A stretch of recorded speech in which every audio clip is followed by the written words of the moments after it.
오늘 우리에게 주시는 하나님의 말씀 로마서 9장 1절부터 8절까지 말씀입니다.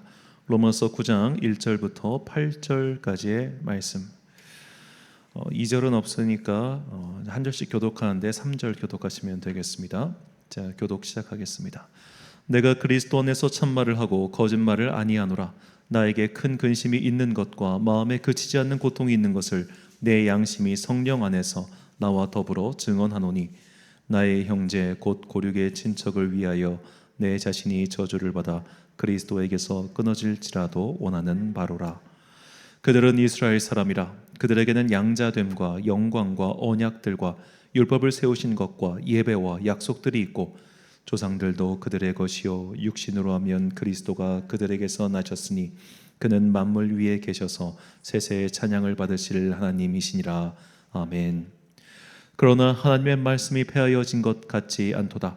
이스라엘에게서 난 그들이 다 이스라엘이 아니요 또한 아브라함의 씨가 다 그의 자녀가 아니라 오직 이삭으로부터 난 자라야 내 씨라 불리리라 하셨으니 함께 읽습니다. 곧 육신의 자녀가 하나님의 자녀가 아니요 오직 약속의 자녀가 씨로 여기심을 받느니라. 아멘. 국뽕의 취함을 경계하는 기도란 제목으로 하나님의 말씀 선포하겠습니다. 지금로부터 130년 전 이 뜨거운 7월, 정말 뜨겁죠. 야, 어떻게 이렇게까지 더울까 싶을 정도로 뜨거운 나날을 보내고 있는데, 이 130년 전에도 우리나라에 참 뜨거운 사건들이 일어났습니다. 바로 1894년 7월 25일에 일본과 청나라 사이 청일 전쟁이 우리나라에서 벌어졌고요. 그리고 같은 거의 이틀 뒤에 갑오 경장, 요즘에는 갑오 개혁이라고 부르는데 하여튼 이런 일이 일어났습니다. 자, 이 19세기 말에서 20세기 초반, 그러니까 조선 말기의 역사는 굉장히 복잡합니다. 왜냐하면 나라의 꼴이 꼴답지가 않았고, 그러면서 이제 마지막 왕, 특히 고종이 되게 한 40년 가까이 나라를 다스렸는데 그 40년 동안 역사가 되게 복잡해요. 왜냐하면 러시아가 끼어들고 미국이 끼어들고 뭐 선교사가 들어오고 막 어마어마한 일들이 막 그 짧은 사이에 막 일어나다 보니까 사실 우리가 연도 기억하고 사건의 순서 기억하는 게 좀 쉽지는 않습니다. 그런데 전체적으로 본다면은 여하튼 혼란기에 외세가 쳐들어와서 그 외세로 인해서 나라가 어려워졌다, 이렇게 생각하면 되겠습니다. 자, 청일 전쟁이든 갑오 개혁 혹은 갑오 경장이든 이 7월의 전에 아주 그 해에 굉장히 우리나라 역사에서 중요한 사건이 일어나는데 바로 동학 농민 운동이었어요. 1894년 이제 1월부터 이 고부라고 하는 지역에서 봉기가 일어났고 드디어 이제 5월 달에 전주성이 동학 농민군에 의해서 함락되게 됩니다. 이때가 이제 음력으로만 기록이 남아 있기 때문에 대략 뭐 양력으로는 5월 1일쯤이 아니었을까 뭐 그렇게 보는데요. 자, 이렇게 당시 조선이란 나라는 정말 그 외척 세력, 그 민씨라고 하는 외척 세력, 또 흥선대원군이 청정을 하다가 쫓겨나고 막 진짜 엉망진창이었어요. 이렇게 엉망진창이다 보니까 농민 반란군을 다스릴 수 있는, 그러니까 제압할 수 있는 국력이 없었던 거예요. 자, 이때 고종과 그리고 민비 세력, 그러니까 민씨 왕후라고 할게요. 민비라고 하고 싶은데 이거에 대해서 좀 거슬려하는 분들도 계시니까, 자, 이 민씨 왕후 세력이 청나라를 끌어들입니다. 그래서 청나라의 군대가 들어와요. 그런데 청나라의 군대가 들어오자마자 일본군도 들어와서 이 나라 안에서 이렇게 청일 전쟁이 거의 벌어지게 되는 거죠.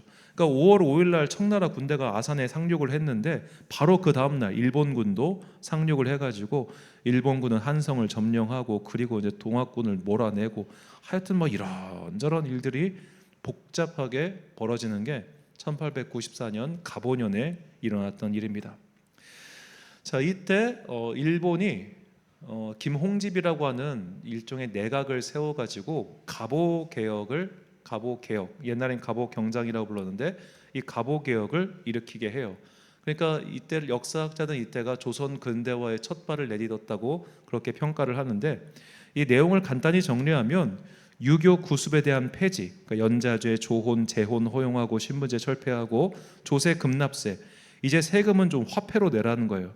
그러니까 조선은 그때까지 무려 19세기 말까지 세금을 쌀이나 그런 걸로 내고 있었어요. 그리고 도량령을 통일하고 과거제도를 폐지하고 경무청, 오늘날의 경찰을 설치하는 이런 갑오 개혁을 단행했습니다.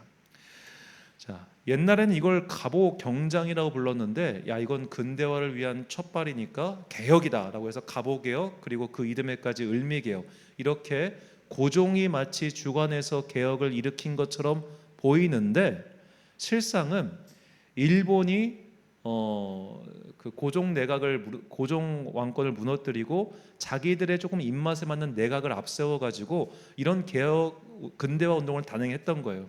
그 과정에서 이듬해에 이제 민씨 왕후가 살해당하고 그 악원 파천이 일어나면서 이런 개혁 운동은 모두 자초되는데, 자, 왜 그 당시 일본이 조선의 근대화를 위해서 여러 사람들을 동원해 가지고 그런 일들을 꾸몄느냐? 자, 첫 번째로 그 당시에 일본을 동경하는 조선의 내각 인물들이 있었습니다. 가장 유명한 사람이 삼일천하로 그 유명했던 갑자기 이름이 생각이 안 나는데 김옥균이죠. 자, 김옥균 같은 인물들이 있었어요. 이 사람들은 정말로 조선이란 나라를 사랑하는 사람이었는데 우리가 일본처럼 근대화가 되어야 된다고 생각했던 사람들입니다. 그러니까 그 당시 사람들, 지식인들에게는 일본이 일종의 근대화의 롤 모델이었던 거예요. 서구 열강, 그러니까 양이들이 와가지고 이 나라를 지멋대로 바꾸는 것보다는 차라리 일본의 도움을 받아서 우리가 근대화에 성공해서 우리도 일본처럼 좀 근대화 국가가 되자, 이런 게 김옥균 그리고 김홍집과 같은 그런 사람들의 생각이었습니다. 그러니까 그들의 생각은 요즘 날 관점으로 보면은 좋은 시각일 수도 있어요. 그런데 이제 이게 결국에는 고종의 왕권을 위협하고 그 고종을 뒤로 물러나게 하는 그런 거다 보니까 고종은 이게 싫었던 거죠. 그래서 악원 파천, 러시아 공사관으로 도망가 가지고 이런 것들을 다 무력화시킨 겁니다. 이게 역사를 보는 시각에 따라서 이거에 대한 해석이 굉장히 갈려요. 그러니까 갑오 경장을 갑오 개혁이라고 부르는 것은 일본의 근대화 식민지론에 입각한 역사학자들의 그릇된 시각이다라고 보는 입장도 있습니다.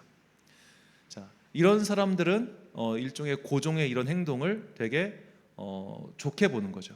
왜냐하면 고종의 이런 행동으로 말미암아 일제가 일찍 근대화를 시켜가지고 우리가 잡아먹으려고 하는 것을 막아냈다, 이렇게 볼 수 있기 때문이죠. 그러니까 이 근대화 이 시기에 정말 이 시각이 너무너무 다른 이유가 여러 가지가 있는데, 저는 그중 이유 하나가 바로 드라마 때문이라고 생각합니다. 자, 예전에 명성황후라고 하는 드라마가 굉장히 큰 인기를 끌었어요. 이미연 씨가 하다가 그 최문규 씨로 넘어갔던 거예요. 하여튼 해는 알고 있는데 이게 시청률이 어마어마하게 높았습니다. 그리고 그래서 뭐 뮤지컬 명성황후 뭐 이런 게 생기기도 했는데, 사실 객관적으로 냉정하게 생각하면은 이 명성황후라고 부르기도 참 민망할 정도로 이분의 가족들 때문에 조선이 완전히 후기가 망가져요. 그 민씨 외척 세력 때문에 나라가 엉망진창이 됐다는 건 모두가 다 인정하는 사실입니다.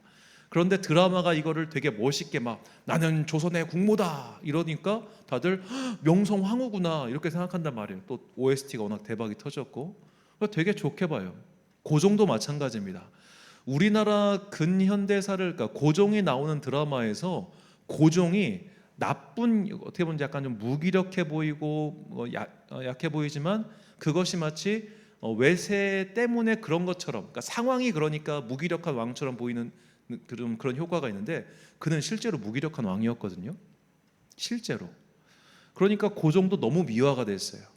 제가 알기로는 최근에 이 고종이 나왔던 드라마가 그 미스터 션샤인이라는 드라마인데, 거기 보면 고종은 나라를 걱정하는 근엄하고 막 되게 어떻게 보면 유능할 수 있었지만 유능하지 못한 비운의 왕처럼 그렇게 그려지는데, 그는 그런 사람이 전 아니었다고 생각하거든요.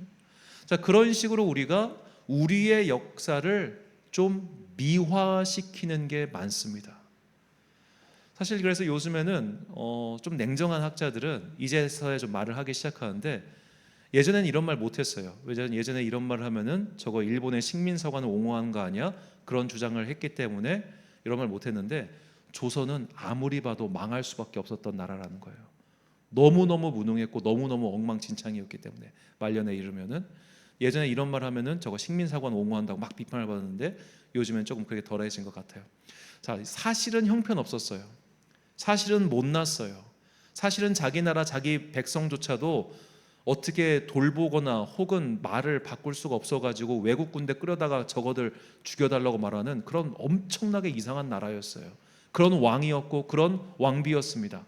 그런데도 우리가 소위 말해 그런 것들을 미화시키는 그런 국뽕에 취하는 일들이 있더라는 거죠. 자, 국뽕은 나라 국자에다가 짬뽕 이런 걸 섞어가지고 소위 말해 야 이게 뻥 튀긴다. 그러니까 우리나라에 대해서 우리 민족에 대해서 굉장히 자긍심을 갖는 건 좋은데 그걸 넘어서 되게 자기를 미화시키고 아름답게 여기는 그런 것을 말합니다. 자, 이런 국뽕에 취한 나라가 제가 볼 땐 중국이랑 우리나라랑 프랑스예요. 이런 나라들이 뭐 미국도 그런 게 좀 있긴 한데 막 자기 자신을 되게 대단하게 여기고 21세기에 좀 이런 민족주의적 반응, 국뽕주의적 반응이 제가 보니까 전 세계적으로 좀 널리 퍼져나가는 것 같기도 합니다. 최근에 또 제가 어느 경제 프로를 보니까 거기에 또 이제 인도가 힌두교 국뽕주의 때문에 나라가 발전하지 못하고 있다. 뭐 그런 얘기도 하더라고요. 뭐 중국도 그렇고 우리나라도 그렇고 그런 것들이 스스로를 객관적으로 보지 못하게 만들고 취하게 만들어서 이걸 좀 더 믿음의 용어로 바꾼다면 스스로를 높이고 교만하게 만들어서 그 발전을 저해하고 있다는 것이죠. 우리가 우리 공동체를 사랑하고 우리나라를 귀하게 여겨야 되는 건 맞습니다. 그러나 잘못된 것까지 크게 여기거나 부족한 것까지 덮으려고 하면 그것은 우리의 진짜 성장을 가로막고 진짜 사랑이 아닌 것이죠. 자, 이런 좋은 사랑의 모습을 보여주는 것이 저는 오늘 본문 말씀이라고 생각합니다. 자, 사도 바울은 로마 교회에 보낸 편지. 자, 로마 교회 사람들은 유대인들이 아니에요. 유대인들이 아닌데도 그 안에 자기 동포 유대 민족을 사랑하는 자기의 마음을 절절하게 풀어놓습니다. 본문 1절과 3절 말씀이에요. 내가 그리스도 안에서 참말을 하고 거짓말을 아니하노라. 나에게 큰 근심이 있는 것과 마음에 그치지 않는 고통이 있는 것을 내 양심이 성령 안에서 나와 더불어 증언하노니 나의 형제 곧 고륙의 친척을 위하여 내 자신이 저주를 받아 그리스도에게서 끊어질지라도 원하는 바로라. 아멘. 자, 우리가 바울의 민족 사랑을 이야기할 때 가장 많이 인용하는 본문입니다. 바울이 이렇게 유대인 동포, 자기 동포들, 믿지 않는 동포들을 사랑했다. 그러니 우리도 우리 같은 한국인, 같은 한민족 사랑하고 돌보고 정말로 나라를 위해서 기도해야 된다 할 때 가장 많이 인용하는 본문이죠. 자, 우리가 보통 성경 각주를 보면은 이것과 더불어 민족 사랑의 이야기를 가장 감동적으로 말한 또 다른 사람이 바로 모세입니다. 출애굽기 32장 32절.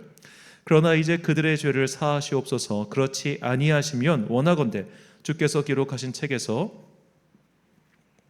내 이름을 지워버려 주옵소서. 이걸 바꿔 말하면 내 민족의 구원을 위해 나는 지옥에 가도 괜찮습니다 라는 식의 말이죠. 그러니까 모세와 바울, 그러니까 바울이 로마 교회 사람들에게 이런 말을 썼을 때 아마 로마 교회 교인들도 이미 구약 성경을 알고 있었던 사람들입니다. 제가 일전에도 수요일 날인가 말씀을 드렸지만 바울의 서신을 받는 모든 교회 사람들 그리고 바울을 통해서 복음으로 변화받는 모든 사람들은 이미 구약 성경, 헬라어 구약 성경을 가지고 있었고 읽었던 사람들이에요. 자, 그렇게 해서 그들은 아마 바울의 말을 들었을 때 이것이 모세와 같은 그런 것을 바울이 보여주고 있구나, 바울이 그걸 생각하고 썼구나라는 걸 알았을 겁니다. 그 시대의 독자들은 뭐 우리가 하는데 그들이 몰랐겠어요? 자, 그렇게 바울이 모세처럼 내가 이 민족을 위해서 정말로 생명책에 지워지더라도 괜찮다, 그 정도로 뜨겁게 열렬하게 너희를 사랑한다고 밝히고 있습니다. 자, 여기까지만 보면은 그래 우리가 민족 사랑해야지, 그래 우리가 뜨겁게 사랑해야지 그럴 수 있는데 바울은 그 다음에 그러나라는 말을 붙이죠. 본문 6절과 7절. 그러나 하나님의 말씀이 폐하여진 것 같지 않도다. 이스라엘에게서 난 그들이 다 이스라엘이 아니오 또한 아브라함의 씨가 다 그의 자녀가 아니라 오직 이삭으로부터 난 자라야 내 씨라 불리리라 하셨으니. 아멘. 자, 바울이 말하는 겁니다. 나는 정말로 유대인 동포들을 사랑해. 그들을 위해서 내 생명을 드리는 것도 아깝지가 않아. 그런데 그들에게는 잘못된 생각이 있어. 그들이 자기가 아브라함의 자손이라고 여기고 그것 때문에 교만하고 그릇된 행동을 그치지 않는 거, 그거 잘못된 거야 라는 것을 분명히 밝혀요. 나는 너를 사랑해요. 그러나 너의 잘못은 고쳐야 돼. 나는 너를 정말로 아끼고 존중해. 그러나 그 행동은 고쳐. 이게 바울의 사랑 방식입니다. 우리가 우리 민족을 사랑하고 우리나라를 사랑하고 우리나라 애국 애족하는 거 당연하죠. 그러나 잘못된 것까지 사랑할 수는 없는 거예요. 잘못된 것까지 덮어줄 수는 없는 겁니다. 소위 말해 국뽕에 취해가지고 우리의 미진한 모습, 우리의 잘못된 모습, 혹은 착각하고 있는 것, 그런 거에 싹 다 덮어가지고 잘한다 잘한다 잘한다 이렇게 해주면 안 된다는 겁니다. 그래서 예수님께서도 바울과 똑같은 말씀을 하셨어요. 누가복음 3장 8절 말씀. 그러므로 회개에 합당한 열매를 맺고 속으로 아브라함이 우리 조상이라 말하지 말라. 내가 너희에게 이르노니 하나님이 능히 이 돌들로도 아브라함이 자손이 되게 하리라. 자, 우리가 이렇게 우리 민족을 사랑하고 동포들을 사랑하고 아껴주는 것은 당연하지만 그것 때문에 모든 것을 다 용인해주고 이해해주고 받아줘서는 안 된다는 겁니다. 잘못된 것들은 고쳐야죠. 자, 요즘 날 이 국뽕에 취하는 그런 여러 가지 이야기들 많이 이러죠. 제가 또 이런 이야기를 하는 이유는 이제 파리 올림픽이 시작되기 때문입니다. 자, 과거에 우리가 다들 어렸을 때 기억하고 있지만 과거에는 제가 아직도 기억하는데 바르셀로나 올림픽으로 기억해요. 그때 밤늦게까지 텔레비 앞에 모여가지고 메달을 따면은 다른 쪽에서 소리가 들렸어요. 와 하고 말이에요. 월드컵 하기 전에 그냥 그때는 에어컨이 없었으니까 다들 막 거실 문 열어놓고 더울 때 이렇게 하고 있잖아요. 옆집에 소리가 다 들리고 그랬단 말이에요. 그렇게 그냥 텔레비 앞에 모여가지고 우리나라 선수들이 메달 따면 환호성 올리고 월드컵, 저도 2002년 월드컵 때 그때 전 신문 돌리고 있어가지고 사실 월드컵 하나도 안 봤는데 여하튼 그런 우리가 있잖아요. 해외에서 운동 선수들 스포츠 경기 혹은 여러 가지 일들 보면서 막 박수치고 환호하고 그런 것들. 자, 그런 것들 좋아요. 국위선양 다 좋습니다. 그 손흥민이 영국에서 그 축구하는 거 보면서 야 국뽕에 취한다 이 댓글이 얼마나 많은지 몰라요. 자랑스럽다, 멋있다, 훌륭하다. 그런데 잘 생각해 보십시오. 그게 정말 그렇게 자랑스럽고 멋있고 훌륭하고 대단한 겁니까? 그런 거 딴다고 국위가 올라갑니까? 사실 우리나라가 이번에 파리올림픽 우리나라 금메달 목표가 5개입니다. 과거에는 88 서울올림픽 때는 훨씬 더 많이 땄지요. 그럼 88 올림픽 때 메달을 많이 땄으니까 그때 국위는 이만큼 올라갔고 지금은 5개 목표니까 국위가 더 내려갔습니까? 반대죠. 지금 우리나라 국위는 소위 말해 우리나라를 보는 태도는 과거와는 비교가 되지 않습니다. 옛날에는 우리나라 사람이 다 해외 나가면은 재패니즈 아니면 차이니즈였어요. 코리안이라는 단어는 아무도 몰랐어요. 오죽하면은 지금 70대 넘으신 분들이 해외 나갔을 때는 한국 사우스 코리아가 어디 있는 거냐고, 혹은 기억하는 사람도 전쟁 때문에 폐허된 나라, 그 정도밖에 기억이 안 되는 나라였어요. 그러다 보니까 우리나라가 자꾸만 우리나라 사람들이 해외에서 무언가를 하고 오면은 막 박수치고 환호하고 이런 게 우리 안에 무언가 DNA처럼 남아있는 것 같아요. 이런 것들이 그냥 해외에 가서 뭔가를 하면은 국뽕에 취하고 자랑스러워지고 이런 게 생겼단 말이에요. 그래, 여기까지도 좋아요. 여기까지도 좋은데 이제는 점점 선을 넘는 것 같아요. 이제 우리가 잘 살게 됐으니까, 이제 우리가 조금 어깨를 좀 으쓱해도 될 만한 것 같으니까 남들을 무시하기 시작해요. 자, 얼마 전에 이런 뉴스가 나왔습니다. 그 대마도에 한국인 금지 팻말이 붙은 사찰과 식당들이 이제 점점 더 늘어나고 있다는 겁니다. 자, 이유가 있는 걸 같아요. 들어가서 얘기를 들어보니까 그렇게 시끄럽대요. 그렇게 시끄럽대. 소위 말해 지금이 그 엔화가 환율 대비 굉장히 낮아지지 않았습니까? 그러니까 우리나라 사람들이 일본으로 여행을 굉장히 많이 가요. 그런데 일본 가보신 분들은 아시겠지만 그 일본 문화 자체가 조용한 문화예요. 왜 그들이 조용하냐면 거기는 주로 목조 건물이고 그 집들이 따닥따닥 붙어 있다 보니까 우리 집에서 하는 얘기가 옆집에 다 들립니다. 그래서 그들이 그냥 사회 문화 에티켓 자체가 크게 말하지 않는 게 문화가 됐어요. 그런데 중국인 관광객들, 우리나라 관광객들이 엔저라고 해가지고 와르르르 몰려가서 막 식당 가서 막 와락 시끄럽게 먹고 떠들고 하니까 얼마나 싫겠어요. 최근에는 그 후지산을 배경으로 굉장히 사진 스팟이 좋은 세븐일레븐인가요? 그런 편의점이 있었는데 거기에 외국인들이 하도 많이 가니까 그냥 점주가 오지 말라고 가게 문을 닫아버린 거예요. 운영을 못 해가지고.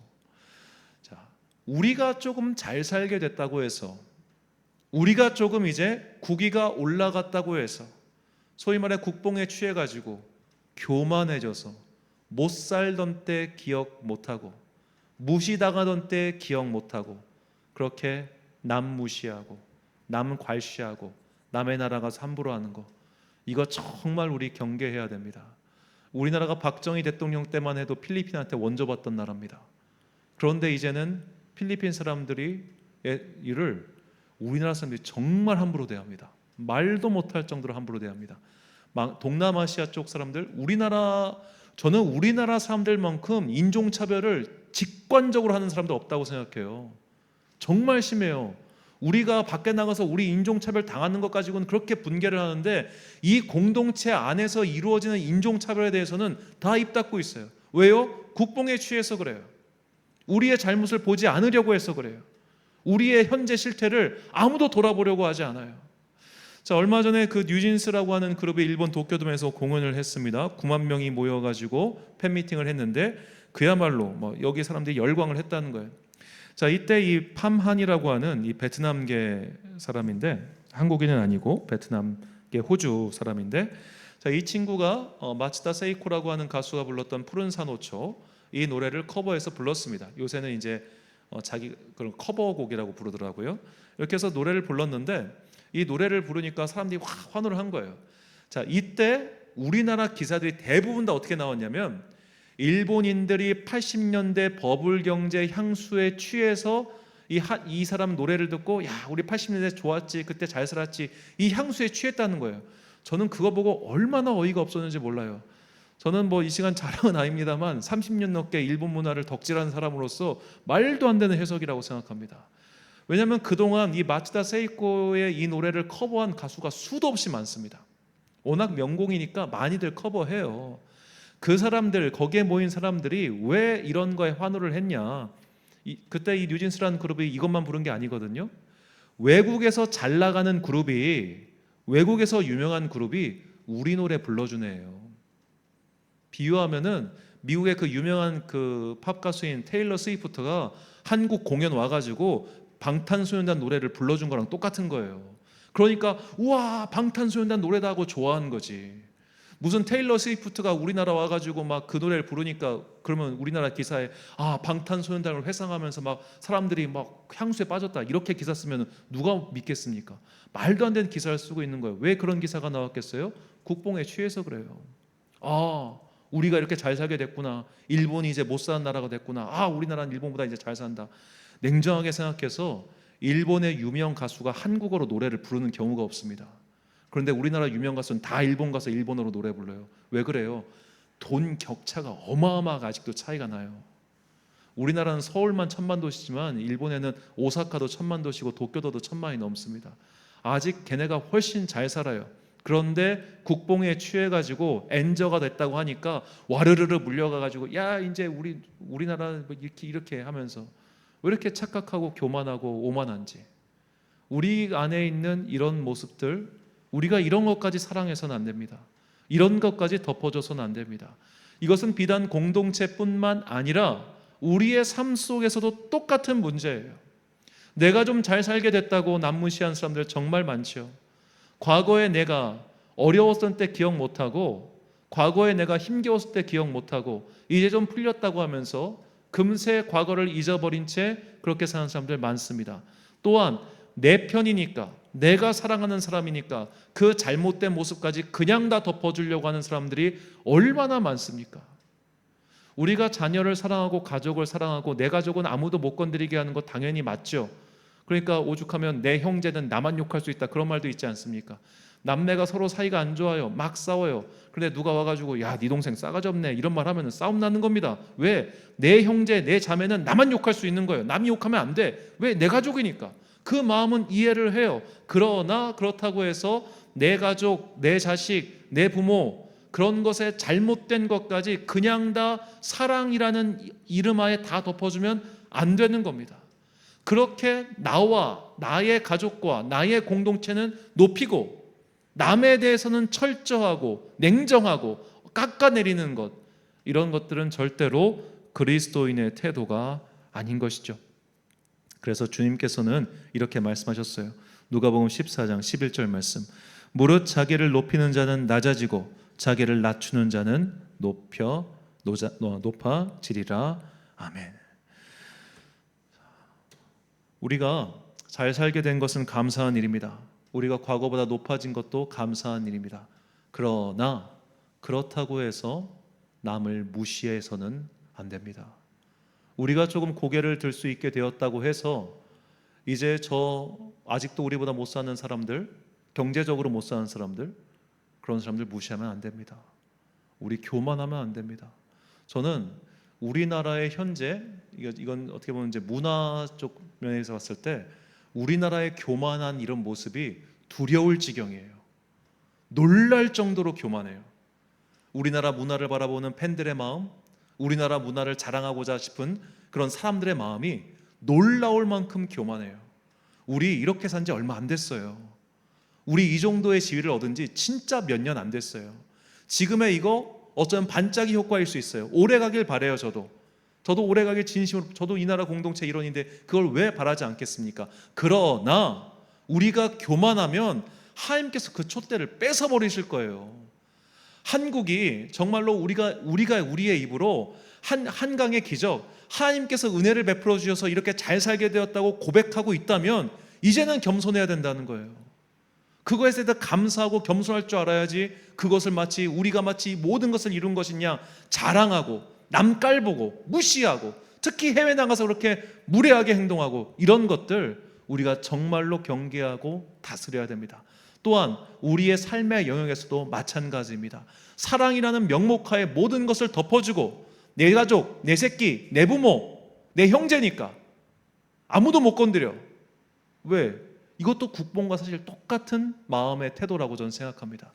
이런 것들을 우리가 항상 스스로를 경계하고 높아지려고 마음을 누르고 낮은 자리에서 임할 때 우리를 통하여 하나님의 나라가 이 땅 가운데 이루어질 것이며, 그것이 오늘 우리에게 바라시는, 우리에게 복을 주시고 우리를 잘 살게 하신 주님의 뜻이라 저는 믿습니다.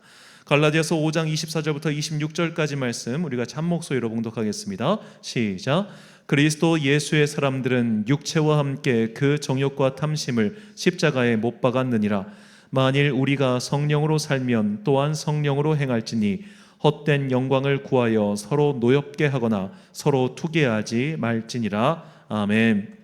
사랑하는 천안광성교회 성도 여러분, 그리고 이 기도에 함께 참여하고 계신 귀한 주님의 자녀 여러분, 우리나라 우리 공동체를 위하여 기도합시다. 우리가 너무 교만해졌습니다. 믿는 사람들 가운데 이런 교만함의 함정에 빠지지 않게 하시고, 그리고 무엇보다 우리 사회가 점차 이렇게 교만함의 속으로 막 몰입해 들어가고 있을 때 우리 믿는 사람들은 거기에 제동장치가 됩시다.